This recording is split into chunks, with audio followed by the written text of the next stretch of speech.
Coming up, the group chat mistake involving national security. A cold case solved after decades. Privacy worries after a DNA testing company goes under. Plus, baseball is back on the South Side. A dog rescued running on the Dan Ryan. And Sneaker Fest invades Chicago. I'm Anita Blanton. This is your Fox 32 Weekend Review. After Trump's top officials insisted that no classified information was included in that Signal group chat, The Atlantic is releasing more text detailing the attacks. Taking a live look at the U.S. Capitol where the fallout from those messages continues. Terrence Lee here now with the tough questions aimed at Trump administration officials. Congress has spent 2 days demanding to know how bad the breach was. Trump administration officials maintain no classified information was leaked, yet they didn't share what was sent in those messages. But now The Atlantic has, releasing the entire group chat, including what appears to be detailed attack plans. Here are the messages. You can see it says 11:44, weather is favorable. We are a go for mission launch. 14:10, more F-18s launch. 14:15, this is when the first bombs will definitely drop. Now, this was all sent by Secretary of Defense Pete Hegseth to the chat that National Security Advisor Mike Waltz mistakenly added Atlantic's editor to. National Security Advisor has taken full responsibility for this, and the National Security Council is conducting an in-depth review along with technical experts working to determine how this reporter was inadvertently added to this chat. The conversation was candid and sensitive, but as the President National Security Advisor stated, no classified information was shared. National Intelligence Director Tulsi Gabbard also noted the Signal message app comes pre-installed on government devices, but did not address the appropriateness of using it, even though intelligence agencies have cautioned employees about the app being a target of foreign intelligence services. Democrats on the House Intelligence Committee argue the slip-up could have had dire consequences. Everyone here knows that the Russians or the Chinese could have gotten all of that information, and they could have passed it on to the Houthis, who easily could have repositioned weapons and altered their plans to knock down planes or sink ships.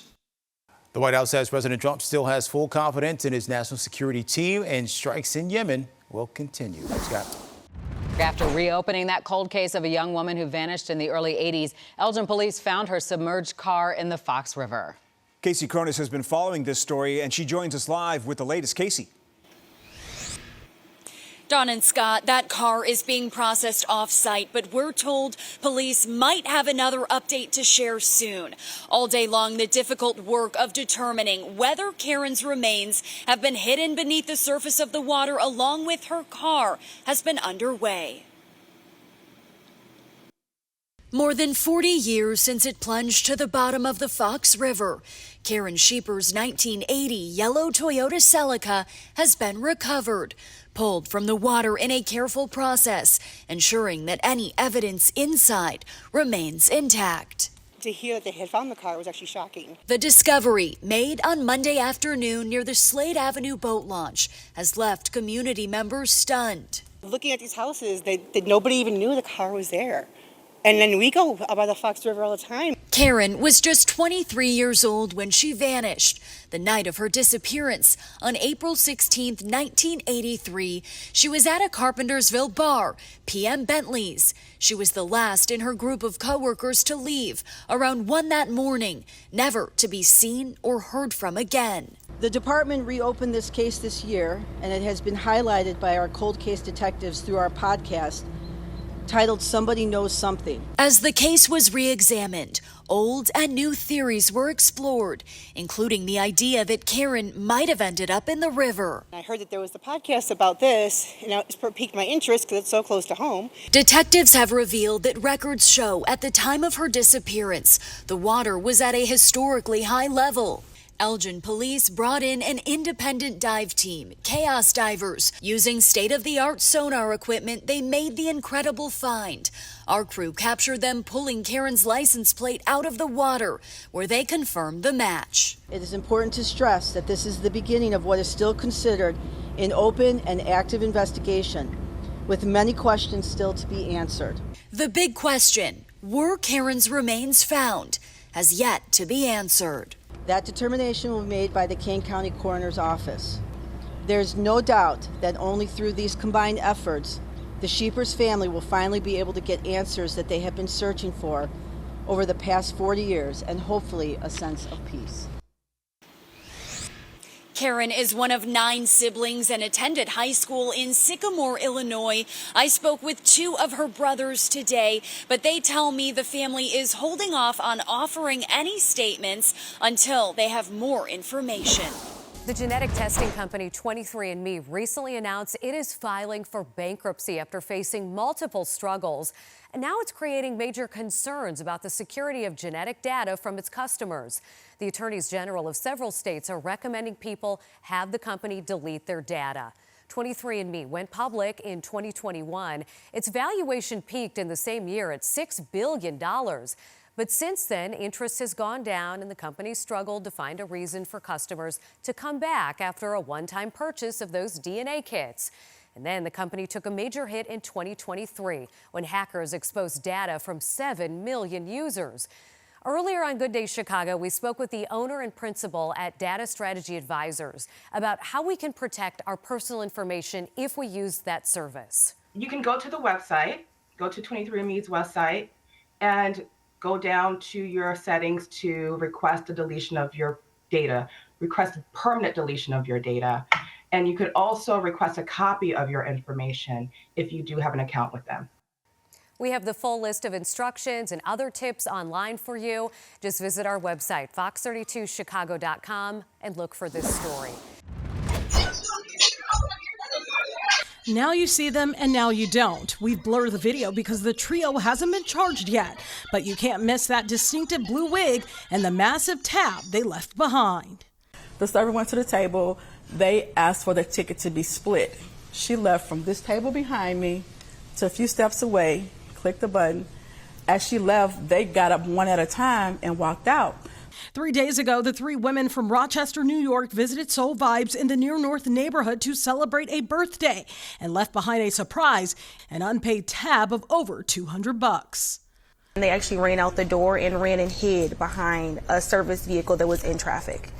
They decided to dine and dash after devouring chicken wings, Alfredo, and washing it all down with flights of drinks. It's not violent, but it's a crime, and it affects us, and it affects our bottom dollar, and it affects our team members. They were spotted on surveillance, leaving one by one within 30 seconds of the server stepping away. They also forgot that they signed up on the wait list before being seated, including their name and phone number. And to add insult to injury, they posted this onto social media, thanking the restaurant for the free food, while laughing at waitstaff like Chloe Jackson. I'm here 3 days a week. Their greedy crime comes with a much heavier cost. Some places do make the servers come out and pay for those bills, but Fab and Soul Vibes here, they don't make us pay for it. That's really grateful because $300, $400 could really break our bank for that day. Sadly, dine and dash incidents are on the rise. The owners run 2 Soul Vibes locations and 3 I Can't Believe It's Not Meat restaurants. And in the last 6 months, they've seen an uptick in these type of incidents. These are just a few of the incidents they've recorded. It's an industry of pennies and nickels. So when you get these dine and dash incidences, you know what I mean? You know, the consumer or the people that are doing this dine and dash might think, oh, it's just $100. Yeah, but it's hurting the bottom line. Now a police report was made. Chicago police are now investigating. If charged, the suspects could face a Class A misdemeanor for theft of services under the amount of $500. That's punishable by up to 1 year in jail and a $2,500 fine. Really hard to understand how it got to this level. They have been detained now for 3 weeks, though. Their daughter says her parents were arrested before they even got their bags at the airport. Right now, there's no bail, no trial date. Lindsay Lemke says her parents had a contract with Palace Resorts, and after a breakdown in the deal, they hired a lawyer to resolve it. So, of course, they thought everything seemed handled. Only to find when they arrived in Cancun last month, Mexican officials arrested them pronto on fraud charges. Lemke says that her mom is scared, she's isolated, and she can't even speak to her husband. We need help from our government. We need them to realize there are 2 innocent Americans being held hostage in a Mexican prison over a timeshare dispute. And by them not acting and doing anything about it, they are allowing Mexico to do that.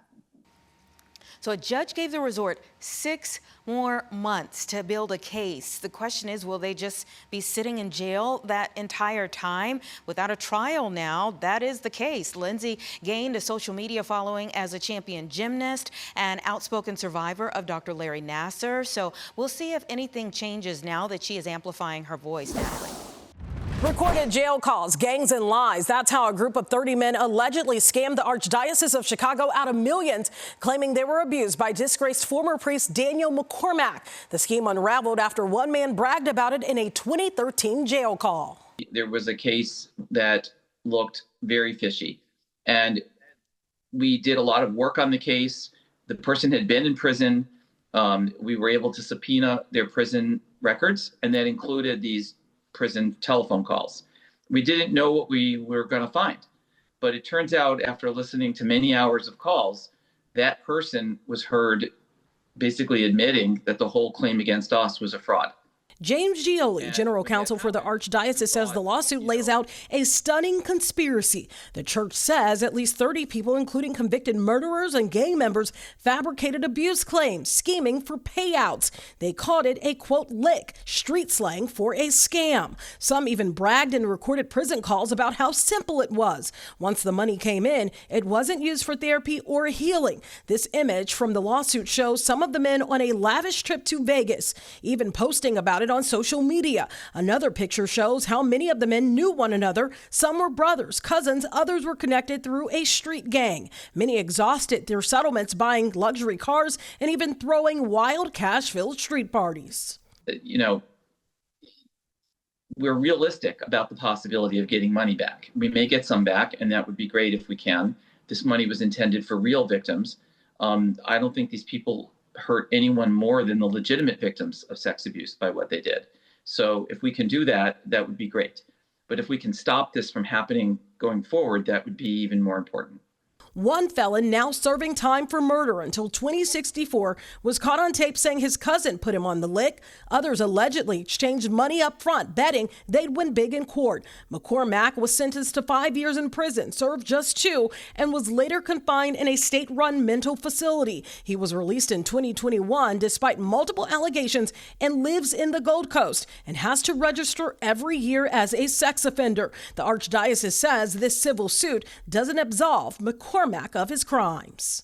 This is not meant to be an excuse or to justify anything. Unfortunately, what this looks like is that out of that very bad situation, the Archdiocese tried to do the right thing by the people who were hurt, and other people have tried to take advantage of that. So now what we're doing is preserving the resources for those who deserve them, and trying to stop this injustice from happening. The Archdiocese has already paid more than $11 million to settle lawsuits involving McCormack. Coming up, the White Sox kick off the season. Breweries feeling the sting from tariffs. And a landmark anniversary at a Chicago institution. Baseball is back. Northsiders will have to wait their turn, but it was a party at the rate today. Hi, Lou. Yeah, it sure was, Don. All right, even though the White Sox are pegged for another 100-loss season, today's home opener gave the Sox a winning record, maybe the only time this season. And hey, even if the sports books are predicting only a 53-win season for the Sox, hey, the White Sox and their fans are embracing a fresh, new, exciting start. I love opening day on the South Side. I have done it a number of times. Weather was pretty good as well, 50 degrees. Sox opening up a 3-game set with the Angels. Derek Rose in the house throughout the first pitch. The MVP with an ace. Yes, right down the middle. Will Venable making his managerial debut. Sean Burke got the opening day start, didn't disappoint. Yesterday, Burke said he was confident he belonged in the majors. Burke walked the talk, went 6 scoreless innings, 3 strikeouts for the righty in just his 5th career game in the majors. First Sox run of the year, Austin Slater cranking out the solo shot, 1-0 lead. Later in the inning, Miguel Vargas adds on that advantage. How about a blooper to left center? Falls, 2-run score. Southsiders on top, 3-0 on the double by Vargas. Angels threaten in the 8th, bases loaded. Mike Clevenger in a jam, but the veteran righty gets out of it. Gas upstairs, gets Jorge Soler swinging. Bottom of the 8th. Andrew Benintendi provides some insurance. 3-run blast to right. All Sox in their home opener. They beat the Angels 8-1. Excited, you know, obviously a great way to start the season, and you know, they were very supportive of me getting my first win, so it was a good atmosphere. We know that the work obviously keeps going here. This is just the first one, but nice to get that one, and it feels good, and you know, the guys made it special, and just you know, appreciate all the support and love from all those guys. We've reported on President Trump's aluminum tariffs and their impact on Chicago's craft beer industry and all those beer cans. Brewers across the country are facing the same challenge. Liviana Calmees reports from Louisiana. Hey guys, well, the Parish Brewing Company here says that they use aluminum from Canada to put together their packaging on their beers, and they say now with the tariff on imported metals, they're going to have to change some things here. Certainly with the announcement of any tariffs as a manufacturer, very sensitive to the cost of our goods. You know, we start making some calls to our can suppliers and other suppliers of other materials, but aluminum being an important one for us. Andrew founded Parish Brewing Company in 2010. The brewery produces roughly 24,000 cans of beer a day. He says it costs him about 12 cents for each aluminum can, but that may change. We do expect some kind of a small price increase on the cans. What it's going to be exactly at this point, we're not really sure. It's not going to affect the price of our beer at this point. Andrew says it's more than just the aluminum cans that are affected. Canada is the largest supplier of steel to the U.S. And if you see behind me, the brewery is full of stainless steel tanks. So those tanks are critical to the making of beer. The more of those tanks that we have, the more beer and other beverages we can produce. He says the company was planning to expand and buy more brewing tanks, but the tariffs are slowing down that project. We're a small business and we have a budget, you know, for what we can buy and how fast we can grow. And the further our dollars go, the more equipment and the bigger our business can be in the future. It might impact our future growth. For an idea of what's to come, the president of the Brewers Association says just recall what happened the last time President Trump imposed aluminum tariffs. One of the things we've seen with previous rounds of tariffs is even if it's American made, this gives opportunity to raise pricing. And so with aluminum tariffs in 2018, we saw pricing go up even when the vast majority of aluminum wasn't tariffed. Now, in 2018, we did see a price increase in aluminum when those tariffs were imposed. And so far, according to S&P Global, in the first week after these tariffs were implemented, there was not a rise in cost for aluminum so far. They've served more than 10 million oysters, welcomed more than 8 million customers, and were one of the first oyster bars in Chicago. Come inside with me as we welcome 40 years of Shaw's Crab House. Here we go. It's so juicy. I'm joined now by Bill Navarus. He's executive partner here at Shaw's. You've been here for more than 20-something years. 25 years. Yeah, I love this restaurant. It's so beautiful and classic. Would you give me a tour? I'd love to. Okay, where are we going? Why don't we go this way? So we come on in here. The Oyster Bar, every local's favorite spot to be. Yes. I love the decor here, too. What was the goal and the theme when you guys first opened this? You know, it's a little New Orleans, a little East Coast, sophisticated casual, as we call it. I like that. Here we have the oysters. What kind of oysters do you sell? So we usually carry 6 oysters, 3 East Coast, 3 West Coast, and we shuck them fresh to order every day. Show me how to shuck an oyster here. I decided to try shucking an oyster with the help of Chef Juvenal Reyes. You lift a little bit and cut the muscle. Oh. That way you cut the top shell. You're pretty good at this, aren't you? How many oysters do you guys serve on an average day? Do you have any idea? It's around 800 or maybe more. Nice and fresh. Oh, it's so good. I love the salt. Well, Julia Child has been here. She's just one of probably the many famous people who have eaten here, right? Right. Crab in season board is really important to us. Tell me about that. these are just some of the things that we carry on our menu, and very important for us to know that we're the experts in crab. We're the king of crab. Okay, what's next? Okay, we're gonna go to the dining room. I think it's 38 years that I've been coming here, and the workers are fantastic. The bartenders, the waiters, I've gotten to know them over the years. They know my name, I know theirs. They've got the best oysters in town, probably in the Midwest. And everything is just really fresh.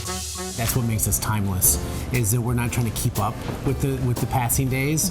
We're trying to evoke a spirit from a different time that I think everybody loves. If you look around River North now, a lot of what has happened here kind of was built on the back of Shaw's kind of breaking ground first. This is a timeless bar no matter what, and I hope it never changes.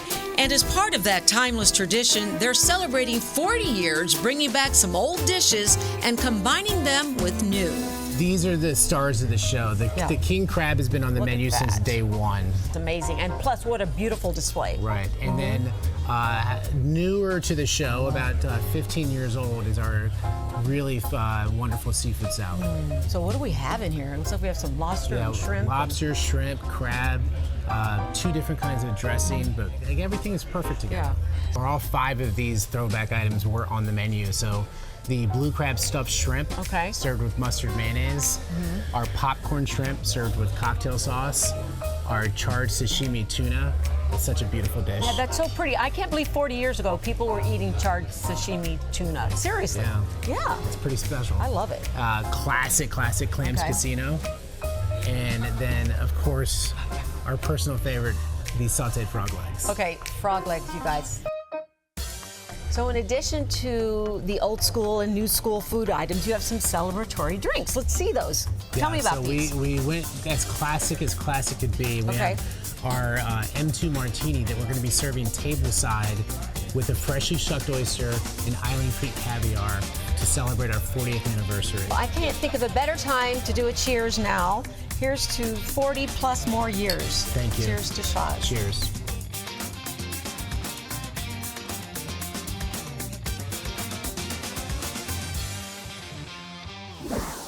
Dozens of local high school students are putting their engineering, their coding, and teamwork skills to the ultimate test. It's like way up here for Anita and I. These students will be building robots that are 4 feet tall and over 100 pounds, all part of the first Midwest Regional Robotics Competition. Here to tell us more about it is Lauren Meyer and Ryan Bounds-Camphouse. Good morning to you both. Good morning. Hey, good to see you. Let's start with Ryan. What does FIRST stand for? We understand that's an acronym. And how does it help prepare young people for the future? Yeah, FIRST is an organization that's been around for over 30 years. It stands for Inspiration and Recognition of Science and Technology. And this is a program about, like we said, preparing our students for the future, giving them those 21st century skills to be able to solve problems, work with technology, and be future STEM leaders. Lauren, walk us through what's standing in between the two of you all so we understand this thing. Can you tell us a little bit about the robot, Lauren? So this is my robot from Team 3061. We have a lot of features on the robot. We have a climber, which we use for a deep climb. So there's a cage that we can grab onto and lift our robot up. Then this is our funnel. This is where we intake some of the game pieces. The intake goes over to the manipulator over here, which is where we can lift up our elevator like that, and we can put it onto these pipes, which is where we score. And then on the very back, we have an algae manipulator, which picks up these balls that you can put up into a high scoring position or into a low scoring position.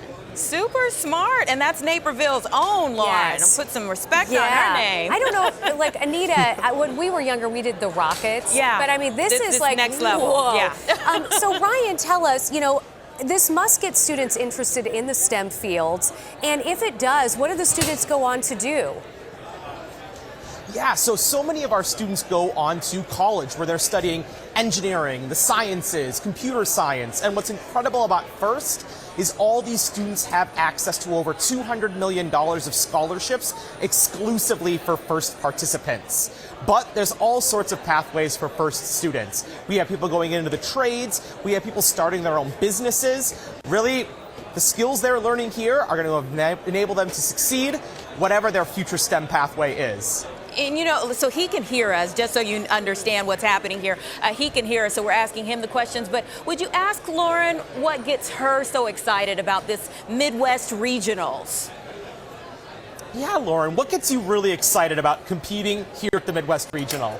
Well, first, obviously, just seeing all the different robots and all the solutions to the one problem that we have is super interesting. But also just the atmosphere of the event. It's like a big sporting event where everyone's cheering for their team. But also everyone here is just so nice, and you could really go up to any team and start a conversation and just meet so many new people. Well, good luck to you, Lauren. And Ryan, thanks for inspiring the next generation. That is wonderful. Coming up, traffic stops on the Dan Ryan to rescue a dog. Jake Hamilton turns stuntman, and March Madness leads to more vasectomies. What would you do if you were on the highway and you saw a little dog running for its life, weaving in and out of traffic? For Shannon Fitzgerald, there was no choice. Pull over and try to save the dog before it was too late. Check out this dramatic cell phone video. It comes from the southbound lanes of I-94 in Auburn Gresham earlier this week. Shannon and her co-workers slowed to a crawl, put on their hazard lights, and then slowly maneuvered the dog out of harm's way. We were steering him towards the median, and we put our car all the way up against the wall and opened the door, and my coworker Val had stood in between the wall and the door and was like, you have to, you know, you're either jumping into my arms or you're jumping into this car. So at that point, he jumped into the car and we closed all the doors, and he was safe in there. He was shaking. Yeah, hey, that's just part of the story. Tonight at 9, what happened to the dog after that wild rescue and how you can become part of his tale. T-A-L-E. That's right. Nice. T-A-L-E. T-A-I-L? Or T-A-I-L, whichever you prefer. I don't know. You're here for this. Excuse me, it's not your business. I'm good, boss.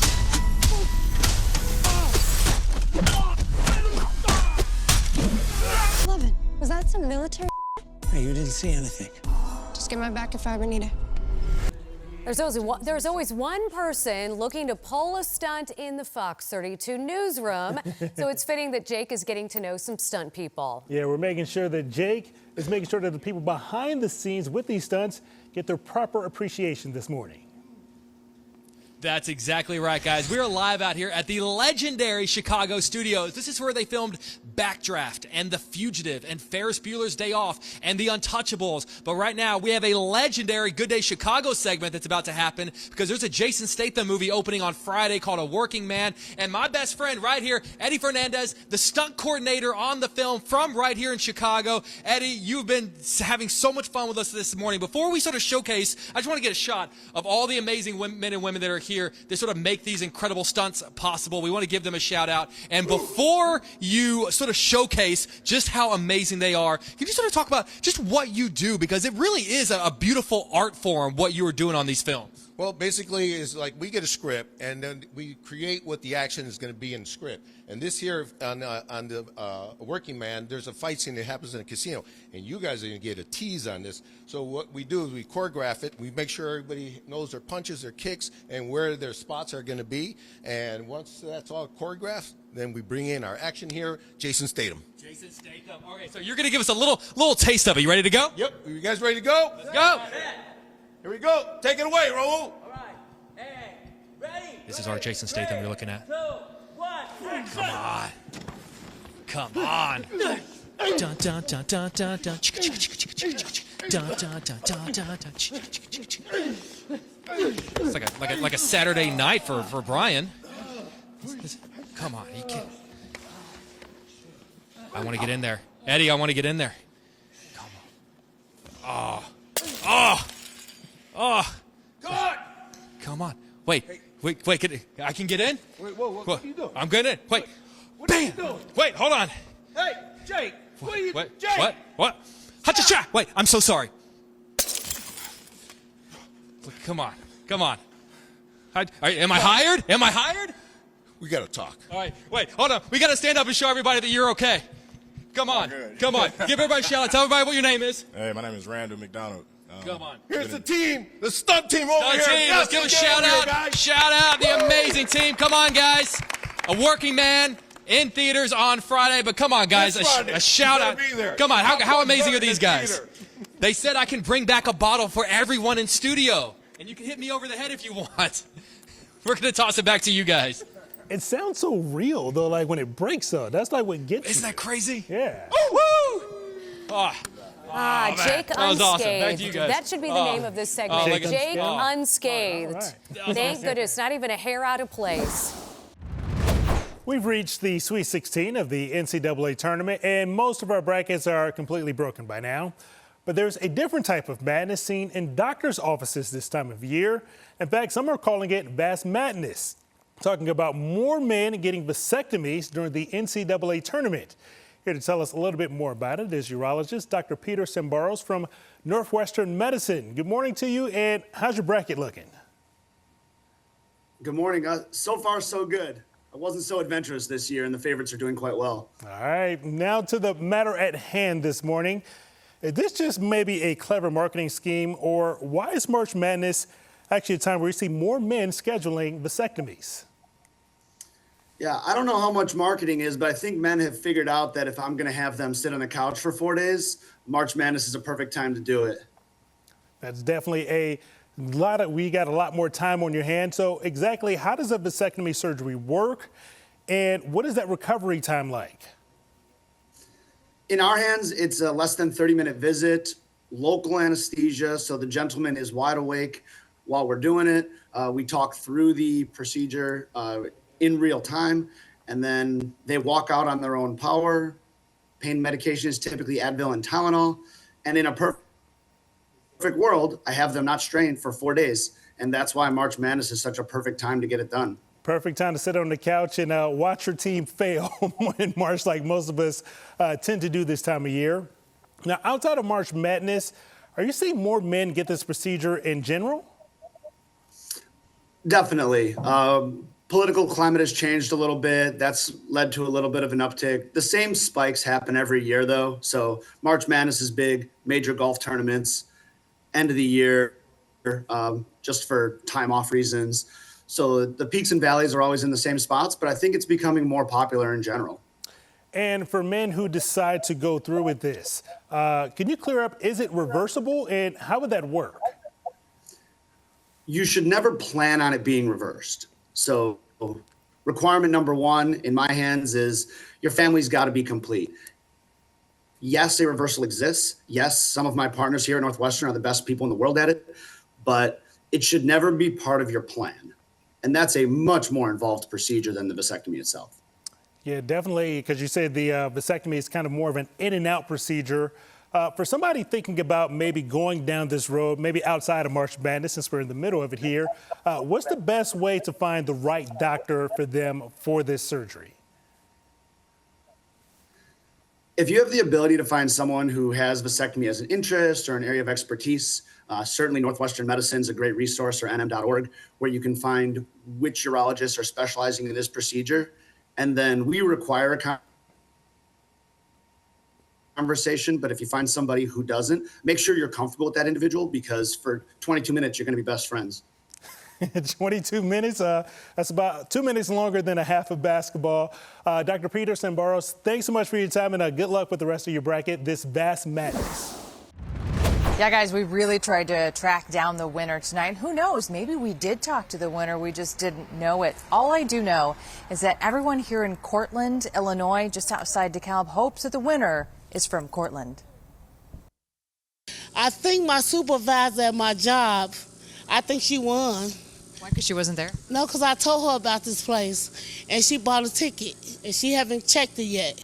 This small town Casey's General Store just got famous for selling a winning Mega Millions ticket for $349 million. The Cortland store will receive a $500,000 prize for selling the ticket. Do you play the lottery? I do. I didn't play. I should have probably played in Cortland, but that could have been your ticket. I know it should have been. The mayor of Cortland, Mark Petrowski, says Casey's was a buzz Wednesday with a lot more traffic for lottery tickets. He says he thinks it probably is someone local. Well, hopefully. If they want to get back to the community, that we'll entertain those thoughts. We'll see, different ways that we can improve upon our community, beautify it. Are you hoping for that a little bit? Of course. I mean, of course. That would be great. Cortland is a town of about 4,400 people and sits about 4 miles east of DeKalb. We talked to Sophia, who works at the Cortland Public Library, which is situated right across the street from Casey's. How busy has it been over there? It's been really busy. There's been an absurd amount of cars over there. She is also hopeful that she knows the winner. We just hope it's not somebody who's passing by who doesn't even live in town, because it'd be a lot cooler if they did live in town. And maybe give back to the town or the community in some way, right? Maybe they like the library a lot. We went in search of the winner ourselves. Well, by that, I mean I stood on a street corner with a sign asking the winner to come to me. I didn't find the winner. Maybe they just want to keep to themselves for a bit. They do have a whole year to claim their prize. Starlette says she's a weekly scratch-off buyer and thinks her lucky spot is now on everyone's radar. I think that it's going to bring everybody here, and hopefully they don't, because it's very private and quiet, but we're exposed now. Yes, I think they're exposed. So Sophia at the library said that all day today she was kind of doing a mental checklist. When someone would come into the library, she thought, nah, they can't be the winner, because why would they come to the library after they just won a cajillion dollars, right? We do know, again, that they have a year to claim their prize, and we might not ever know. Here in Illinois, you can remain anonymous if you win over $250,000.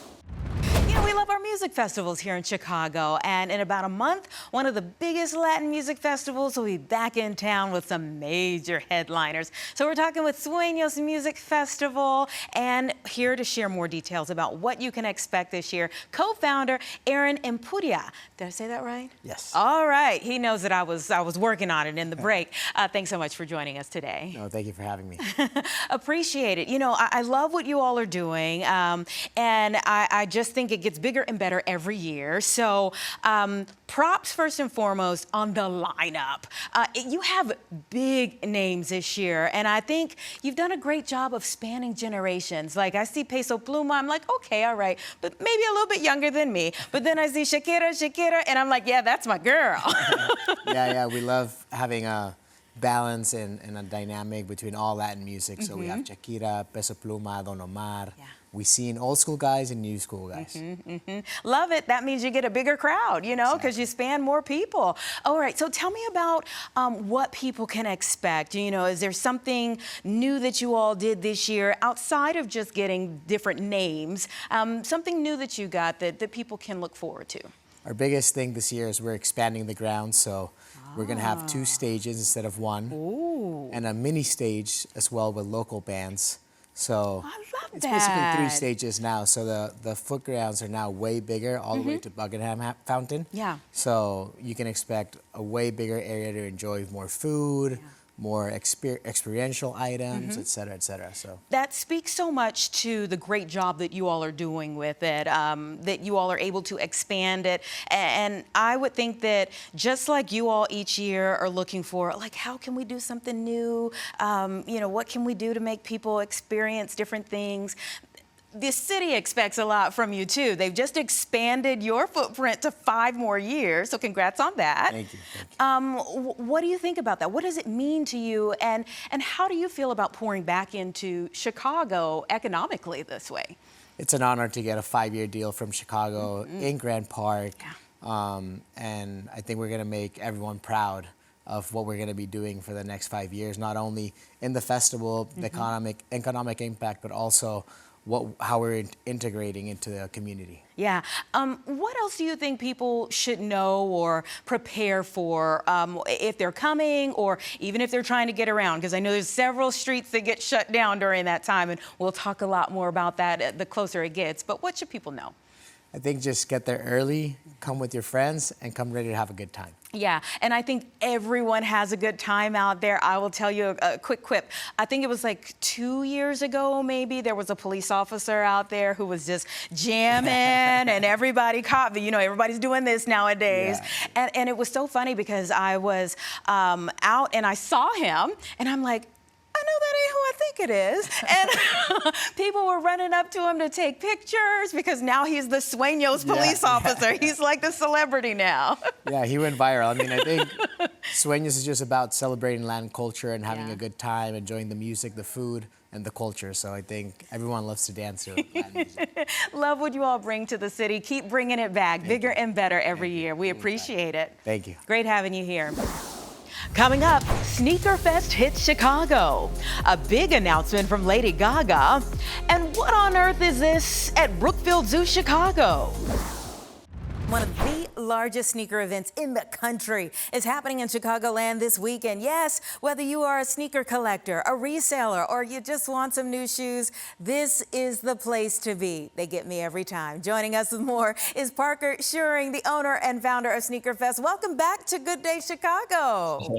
Thanks for having me. How you doing? Absolutely. You know, this time you don't have to stand outside with us. Yeah. You look nice and comfy. And if I remember correctly, were you getting ready to graduate from like high school or college the last time we saw you? Yeah, high school. Oh, man. So what are you up to now? I'm at my sophomore year at NIU playing baseball. Wonderful. Congratulations to you on everything. You're a young entrepreneur who is taking the Sneaker Fest and really, you know, just it's taken off. Tell us about how you got started again for those folks who maybe didn't see you before. Yeah, so I've loved shoes since I was 10 years old. Started reselling when I was about 11, 12 years old, going to sneaker drops, had my parents drop me off at malls waiting in line for shoes. And I'm like, maybe we should get an event going on like this. There's another big event that was been around. So me and another college kid started up Naperville Sneaker Convention and kind of built it on. And I bought them out, decided to build it on even bigger. And now this is my 18th event, and it's been a blast to be a part of. So.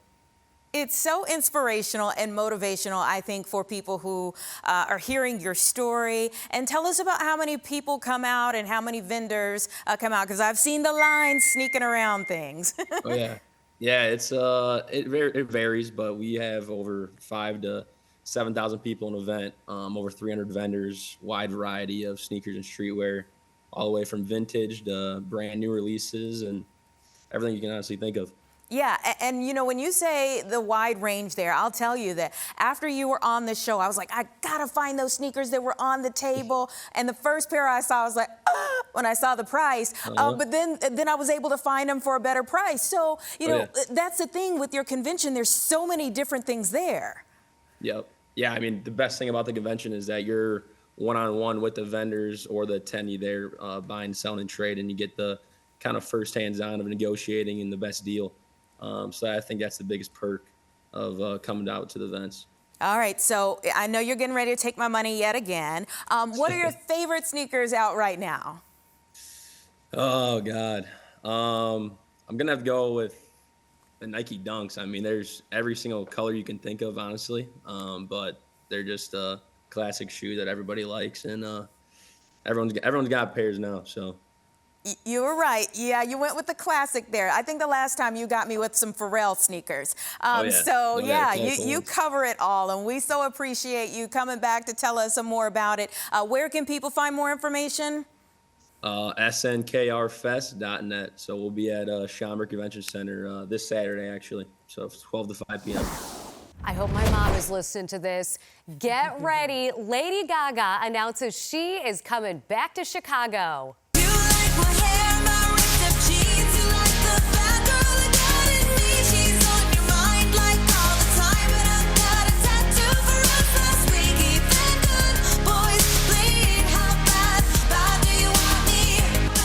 That is one of Lady Gaga's new songs called How Bad Do You Want Me from her new album Mayhem.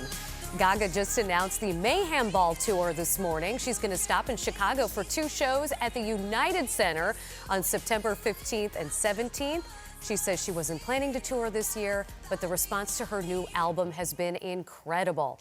Pre-sale tickets go on sale April 2nd, and general tickets go on sale April 3rd. We know where you and Mama Bonke will be, right? What rhymes with boomerang and lives in Southeast Asia? Well, we're in luck because Dr. Mike, the president and CEO of Brookfield Zoo Chicago, is here to tell us. Who's behind us? So it's probably an animal you're not very familiar with, right? Binturong. So this is Kartika, one of our binturongs, and her 2 offspring that are about a year old. Really fascinating animal. They're one of my favorites. And I mean, I don't think I've ever seen anything like this. They look like giant raccoons with really cute ears. So also known as a bear cat sometimes, because they've kind of got that cat-like face. They've got a prehensile tail, so they're really just kind of an interesting animal in so many different regards. But they're found in Southeast Asia, dense forest areas like this, and one of the most interesting things about them, we can't appreciate it right now, but they smell like popcorn. What? You buried the lead, Dr. Mike. But we do have some breaking news. Tell us a little bit about what's going to happen in a short, less than 90 days. Yeah, so Kartika is pregnant again, so we're expecting a pair of bentlets, as we would call them, that are pretty much due any day now, between now and early April. But our care staff does such a great job with these animals with training, and you can see how she's stationing up here at the front for a little food reward. And with that, our veterinarians are actually able to get an ultrasound probe on her, so we can actually keep a track of that pregnancy and make sure things are progressing normally. What do they do in the wild? So they're largely nocturnal, so they're not out a lot during the day, but they're up in the forest. They eat a variety of food items. They can take down some prey items, but they tend to eat a lot of just fruits and plant material. True omnivores in every sense of the word in terms of what they choose to eat. A lot of time climbing, obviously. You can see they're really very good at climbing up and down trees, being on branches. That prehensile tail really helps them hold on to things. And in my opinion, just one of the coolest animals you can find. They are, and one of my favorite fun facts, as I mentioned this a little bit earlier, I alluded to it, that the pregnancy is only 90 days. Yeah. Why can I not be a binturong? That would be awesome. Yes. Yeah. They're one of the first animals I ever worked with as a zookeeper. So I worked with a pair called Donald and Daisy that I still remember to this day, but they're really just a special animal. We'll come see him here at Brookfield Zoo, Chicago. It's not sex trafficking if everyone wants to be there, okay? If all the prosecution can offer by way of proof and argument when they put this thing up for trial is that Sean Combs was having threesomes and participating with the enjoyment of legally hired sexual escorts, they're going to lose, period. Yeah, probably should have told you to put the kids in another room for this one, but TMZ's newest investigative documentary, The Downfall of Diddy, His Defense, is giving viewers a really unique glimpse into how Sean Diddy Combs' legal case may actually play out. So TMZ gathered a mock jury to deliberate the charges against Combs. This should be very interesting. TMZ's Harvey Levin is here to tell us all about it. Good morning to you. Good morning. Thanks for having me on. Absolutely. We want to talk more about this. Tell us how you gathered this mock jury together and what they came up with. Well, this is our fourth downfall of Diddy for Tubi. And the first three really focused on the prosecution's case. So what we wanted to do this time was we wanted to lay out the defense. Everybody thinks this is just going to be a slam dunk for prosecutors, but there are real defenses in this case. And, a lot of people are confusing things, thinking all these civil lawsuits are part of it, minors are part of it. They're not. These are three charges involving three alleged victims, all of whom are ex-girlfriends. So we laid out the prosecution's case for this mock jury, and the documentary focuses on the defense case, since we've done the prosecution before. And then we have this mock jury deliberate and then vote. And it's fascinating. This is not a slam dunk for prosecutors. There are real issues that they raised and unprompted. We didn't suggest this is a defense, that's a defense. This was all what they came up with based on hearing each side. Yeah, and our unofficial mock jury for most of us is social media when we're looking through the comments, and definitely people see it very differently. It seemed like Diddy had sort of a win this week even, but what did this mock jury come to in terms of a verdict? Well, I'm not going to tell you that. You got to watch the documentary. But what I will say is that, look, there are three charges. And one is racketeering, which is really the big charge. And there were some people who had trouble with the fact that racketeering is usually going after an organized crime group like the mafia. Here they're going after an individual.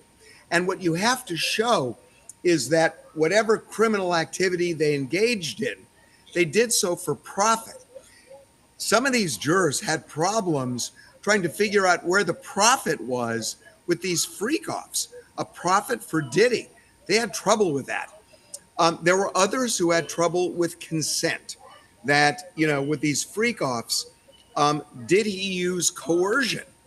Well, some people said, look, Cassie was a girlfriend of 10 years, and she had plenty of opportunities to leave, and she didn't. So they had trouble with that. And then race came up. It was a factor.